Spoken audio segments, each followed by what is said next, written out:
प्रथम विश्व युद्ध में परदादा ने तो वर्ष 2001 में उन्हीं के परपोते ने जम्मू कश्मीर के सोपोर में आतंकवादियों से लोहा लेते हुए उन्हें भी ढेर किया और खुद मां भारती के लिए शहीद हो गए। इस वक्त हम नुआ गांव में हैं। ये पूनिया मार्केट है। मेरे ठीक पीछे आप जो देख रहे हैं ये इश्तियाक अहमद खां जी का मकान है, जो बीएसएफ में सहायक कमांडेंट थे और 28 नवंबर 2001 में आप जम्मू कश्मीर के सोपोर में आतंकवादियों से लोहा लेते हुए आप शहीद हो गए।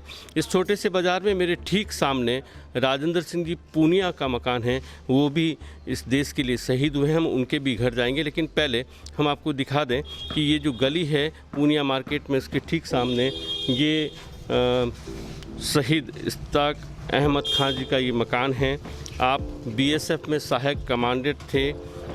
सोपोर में आप आतंकवादियों से एक हमले में आप उनसे लोहा लेते हुए जहां उनको ढेर किया आतंकवादियों को, उसके साथ साथ खुद भी सीने में गोली लगी और उसके बाद शहीद हो गए। ये शहीदों का गांव है नुआ। हमने आपको पहले ही बताया था। हम पहले 1962 में जो शहीद हुए सबीर खां, उनके घर आपको लेके गए। आज हमारे सफ़र का ये दूसरा दिन है। गांव की ये गलियां आप देख रहे हैं, इसी में ये इश्तियाक अहमद खां जी का मकान है। इश्तियाक अहमद खां जी के पिताजी जो हैं वो इस वक्त हमें पता है कि उस घर में हम उनसे मुलाकात करेंगे, आपको उनसे भी मिलवाएंगे। गांव की गलियां हैं, ये मकान है, हम इस मकान में जाएंगे।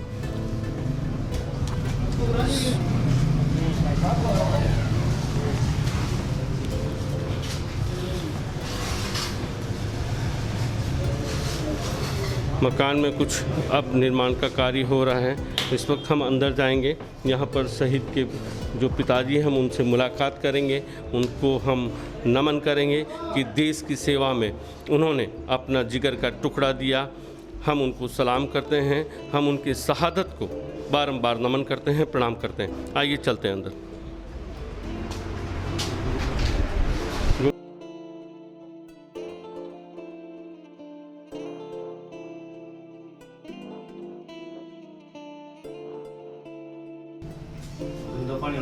घर का ये जो सफ़र है, इस सफ़र का यह दूसरा दिन है। इस वक्त हम लोग जो हैं वो शहीद इश्तियाक अहमद खां जी के मकान पर हैं। हमारे साथ इस वक्त उनके पिताजी हैं गुलाम सरवर खां साहब। मैं चाहता हूं कि देश के लोग ये समझ लें कि जिन शहीद के घर हम हैं, पिताजी उनके हमारे साथ हैं। देश के लिए उन्होंने अपने जिगर के टुकड़े को दिया है। देश आज उनको कितना सम्मान देगा ये तय आपको करना है। नमस्कार साहब। नमस्कार। आपके जो बेटे इश्तियाक अहमद खां साहब जो थे, जिन्होंने इस देश के लिए अपनी जान की बाजी लगा दी, कुछ मुझे उनके बारे में आप बताएंगे, अपने बेटे के बारे में? घर पे उसको पढ़ाई का शौक बहुत था और शुरू से देश के लिए वो तैयार रहता था हर काम में। वो देश के लिए ही तैयार रहते थे और देश के लिए ही उन्होंने अपनी कुर्बानी दे दी। जी हाँ। आपको ये समाचार जब मिला था, उस वक्त जो पहला ख्याल आपके जहन में आया था वो क्या था? मुझे बहुत खुशी हुई थी कि मेरा लड़का देश के लिए जान दी उसने। ये चीज़ समझिए, ये समझिए 86 साल की उम्र है इनकी, और जब इनको 2001 में ये खबर आई थी कि इनके बेटे की आतंकी हमले में वो देश के लिए शहीद हो गए हैं, तो इन्हें खुशी हुई। ये बहुत बड़ा जज्बा चाहिए एक पिता के लिए अपने जवान बेटे की शहादत की खबर सुनना और उसके बाद अपने गर्व से ये कहना कि मुझे खुशी हुई कि मेरा बेटा इस देश के लिए काम आ गया। आप कुछ संदेश अपनी तरफ से इस देश के लोगों को देना चाहेंगे? बस यही देना चाहता हूँ कि भाई देश जो है वो देश पहले है और बेटा बाद में है। आज की जो नई पीढ़ी है, जो नई जनरेशन है, उनको आपकी तरफ से अगर कोई आप संदेश देना चाहें? नई जनरेशन को मैं यही दिलाता हूँ कि भाई अपने देश के लिए अगर कुर्बान हो जाते हो तो कोई बात नहीं है। देश पहले है और इंसान बाद में है।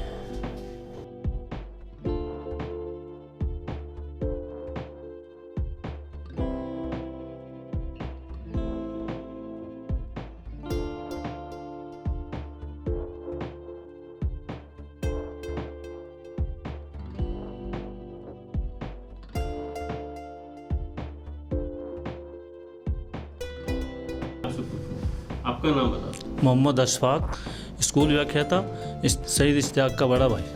आप जो शहीद है उनके बड़े भाई हैं। जस्ट आप बड़ा। कुछ बताएं मुझे उनके बारे में कि जब आप दोनों भाइयों में बात होती थी, जब वो फील्ड में पोस्टिंग थे तो फ़ोन आते थे या कोई खत आता था उनका? अब मैं आपको उसके स्कूली जीवन पे ले जाना चाहता हूँ। पहले ये हम ग्रामीण प्रवेश के हैं, ग्रामीण क्षेत्र में पूर्णतया रचे पले हैं। इसी गांव की स्कूल का स्टूडेंट रहा है। 9वीं क्लास से जब फैकल्टी चेंज होती थी तो वो अपनी क्लास में हमेशा टॉप रहता था। टीचर्स ने कहा कि आप साइंस ले लो, उसने कहा नहीं साइंस नहीं लूँगा, मुझे जीके के लिए ज्योग्राफी लेना है। तो उसने ज्योग्राफी से 12वीं किया और अपनी क्लास में वो 6ठी से लेकर के पीजी तक हमेशा टॉपर रहा। अक्टूबर 1985 में उन्होंने सीधी भर्ती से SI-BSF के पद पर ज्वाइन किया।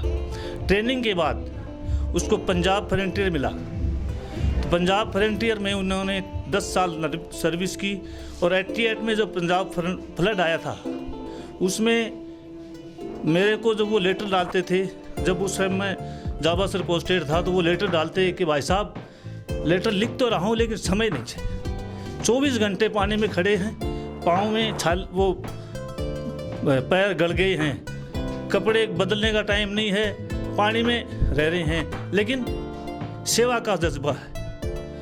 ये करते फिर उनका पंजाब फ्रंटियर से ट्रांसफ़र हो गया दूसरे फ्रंटियर में। तो क्योंकि वो पिस्टल के बेस्ट वो फायरर थे, तो अपने पंजाब फ्रंटियर का जितने दिन वो पंजाब फ्रंटियर में रहे, पिस्टल फायर में पंजाब फ्रंटियर हमेशा BSF में चैंपियन रहा। फिर जब उनका प्रमोशन हुआ CI के पद पर तो उनको जम्मू कश्मीर मिला। जम्मू कश्मीर में उन्होंने SI ड्यूटी बोलते हैं जिसमें सिविल ड्यूटी होती है, वो SI ड्यूटी करते थे और उनके साथ वालों को के अकॉर्डिंग उनके साथ वालों के वो इस बारे में सर्विस के बारे में कभी नहीं करता, हमें क्या काम करना पड़ता है, क्या करते हैं, कैसे करते हैं, ये कभी घर वालों के साथ शेयर नहीं करते थे। हम कहते भाई आपको क्या करना है कि भाई ये हमारे लेवल की बात है, आप अपने तक रखो। आप अगर लेटर में पूछनी है या साक्षात पूछनी है तो घर की बात करो, नौकरी में हम क्या करते हैं ये आप मत पूछो। तो देश के नाम से जो भी हम उसकी सेवा के बारे में पूछते, कभी हमारे साथ शेयर नहीं करते कि भाई हम हमारा काम कर रहे हैं और आप अपनी जगह हैं। जब उनका पार्थिव देह इसी गांव में आया? पार्थिव देह उनकी 3 दिन बाद आई। 3 दिन हमें जब संदेश मिला थाने के ज़रिए, तो रमज़ान का महीना चल रहा था। हमारे घर में सारे के सारे लोग जो एडल्ट हैं रोज़ेदार थे। तो रोज़ेदारों का एक जवान मौत सुन करके क्या हाल होता है वो तो मैं बयान नहीं कर सकता, लेकिन सभी रोज़ेदार थे। और 2-3 दिन उसके 30 तारीख को उसकी बॉडी आई थी। 30 तारीख तक हम कोटड़ी है हमारी कायम खानी समाज की, एक सार्वजनिक कोटड़ी है जहाँ हम सार्वजनिक काम सब वहीं करते हैं। तो उस कोटड़ी में घर में नौजवान बूढ़े जवान सब उसका इंतज़ार करते रहे।